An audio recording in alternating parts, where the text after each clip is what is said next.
Part 1. The world is shifting in plain sight. Have you been watching what's unfolding right now, not as isolated headlines, but as a pattern? Across economies, politics, and global influence, the ground is moving. Nations that once projected certainty are now managing strain. The United Kingdom, once the center of an empire so vast the sun seemed never to set, is navigating cost pressures, volatility, and weakened confidence. People feel it in daily life. The bill at the grocery store, the rent, the anxiety underneath official numbers. France, long tied to African resources and post-colonial influence, is facing a different kind of adjustment. One driven by nations that are no longer willing to be managed. Withdrawals from places like Mali, Burkina Faso, and Niger did not simply change military arrangements. They symbolized a deeper shift. Access is no longer automatic, and control is no longer assumed. And then there is the United States, the great American promise paired with a long American contradiction. A nation built with lofty ideals, yet stained by systemic injustice toward Black people. Today, internal fractures are visible. Political turbulence, cultural polarization, contested identity, contested history. The question is not whether strain exists. The question is what it means. Most people call this chaos, but spiritually aware people recognize something else, a reckoning, a moral accounting moving through history, visible through real-world consequences. Part 2. This isn't random. It's justice on a timeline. Here's what you need to understand. Many people can only see the surface: economies, protests, elections, currency swings, geopolitics. But beneath that surface is a deeper logic. When power is built on oppression, history eventually collects the debt. Our ancestors endured brutality, displacement, and humiliation, and they prayed. Not performative prayers, survival prayers. The kind whispered when there is nothing left to hold except the hope that heaven sees. And if heaven sees, then heaven records. The message of the story is simple. The tears, the blood, the cries, none of it disappeared. It was stored, sealed. And when a sealed account reaches its appointed moment, payment is collected, not always in the way people expect, but in a way the world cannot ignore. If you only read the news, you'll call it instability. If you read history with scripture in your hand, you'll call it timing. Part 3. The last will be first. A prophetic reversal. Now open scripture and look at the principle that flips the world's logic. In Matthew 20, Jesus tells the parable of workers in a vineyard. Some labor all day, others arrive late, yet the master pays them the same. The early workers call it unfair. But the point is not wages. The point is reversal. The last will be first, and the first will be last. That sentence is more than a moral lesson. It is a map of how power shifts. It is a warning to the comfortable and a promise to the overlooked. The world's ranking system is not permanent. Empires rise, systems harden. Oppressed people are told they will always be at the bottom. But then the wheel turns, often slowly, then suddenly. And when the turning becomes visible, those who depended on permanence begin to panic. What we are witnessing now looks like that ancient reversal. Influence evolving, authority challenged, old centers losing automatic dominance, and new voices refusing to stay silent. Part 4. Deuteronomy 28. The curse that sounds like a historical record. If you want the foundation, turn to Deuteronomy 28. The chapter lays out blessings for obedience and consequences for rebellion. But what makes it unsettling is the specificity. It describes displacement, bondage, humiliation in foreign lands, being sold, being stripped of dignity. Then comes the verse that people cannot read casually. Deuteronomy 28:68 speaks of being brought back in ships, sold as slaves, an image that many interpret as aligning with the transatlantic slave trade.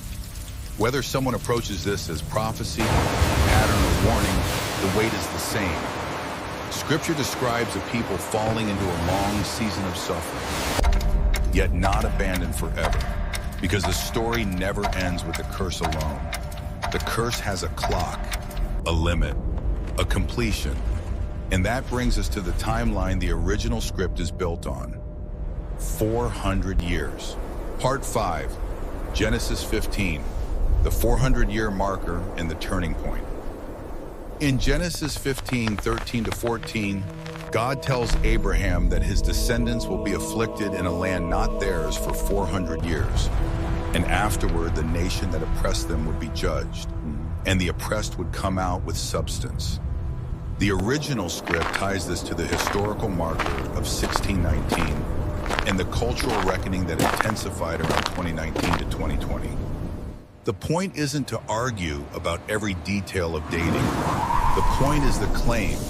A season reached completion, and after completion comes consequence. Then the world entered a shockwave, a global disruption, systems exposed, nations humbled, the illusion of control cracked. And the script's interpretation is this: the shock was not random. It was the beginning of judgment on systems that assumed they could build comfort on extracted pain forever.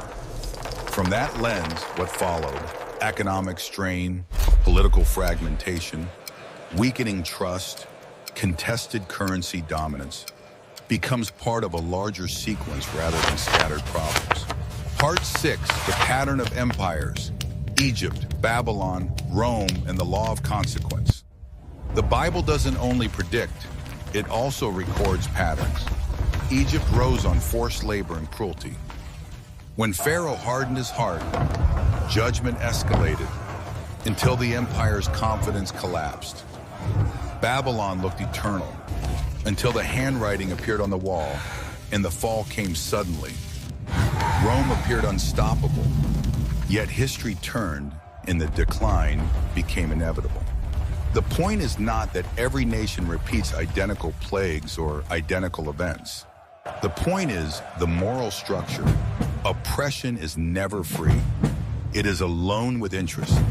Every empire that rises on exploitation eventually pays through instability, fracture, overreach, decay, and loss of legitimacy. Some fall violently, some fall slowly. Some evolve into something unrecognizable, but none remain untouchable forever. That's why the script places modern Western powers in continuity with Daniel's visions and Revelation's warnings. The beast system is not just one ancient government, it is the recurring machinery of domination. And when that machinery is judged, it doesn't always look like lightning bolts. Sometimes it looks like power losing its grip. Part 7, Convergence. Since 2020, money, Africa, nature, and the global south. Now the script moves into what it calls a convergence. Multiple shifts happening at the same time. 1. The money system is being tested. The dollar's role, Western financial dominance, the renegotiation of trade routes and settlement systems. These trends signal an evolving order. You don't need conspiracy theory to recognize that multipolar systems are forming. 2. Africa is asserting sovereignty. Withdrawals, renegotiations, rejection of old arrangements. These are not isolated political moments. The script frames them as the continent refusing to be managed indefinitely. And beyond politics, it emphasizes something psychological, a continent remembering itself. 3. Spiritual identity is being revisited. The script claims a spiritual awakening among Black people worldwide, questioning inherited narratives, separating distorted religion from authentic faith, seeking true identity, true history, true relationship with God. 4. Nature itself is groaning floods, storms, earthquakes, disasters. Matthew 24. Language is invoked. birth pains. Whether someone interprets that spiritually or scientifically, the effect is the same. The vulnerable suffer most, and systems built on endless extraction face pressure from the earth itself. All of this at once: economic stress, geopolitical realignment, African sovereignty, spiritual searching, ecological instability, creates the feeling that we are not in a normal decade. We are at an inflection point. Part 8. What comes next and how to prepare without fear. Then the script turns forward, not as fortune telling, but as trajectory. It warns that as Western systems face deeper strain, consequences will show up as heightened social unrest, leadership transitions, intensified debates over identity and legitimacy, economic pressure on populations that once lived insulated from global hardship. But it also speaks of emergence, stronger African leadership on the world stage, new voices of spiritual authority not tied to compromised systems, new economic philosophies grounded in community and cooperation, invoking concepts like Ubuntu, I am because we are. Then comes the most important turn. Preparation is not fear. Preparation is wisdom. So the response is practical and spiritual. Strengthen prayer and discernment. Study scripture intentionally. Daniel, Revelation, the Gospels, Deuteronomy, Genesis. Build community, because isolation makes people fragile. Learn practical skills, because shifting systems reward the useful. Examine values, because times of pressure reveal what people truly serve. Finally, the prayer. In the covered version, we keep the heart of it, but remove the repetition. A request for protection for truth tellers, awakening for sleepers, strength for the overwhelmed, justice completed with mercy, and unity rooted in truth. Not hatred, not revenge. Justice without losing the soul.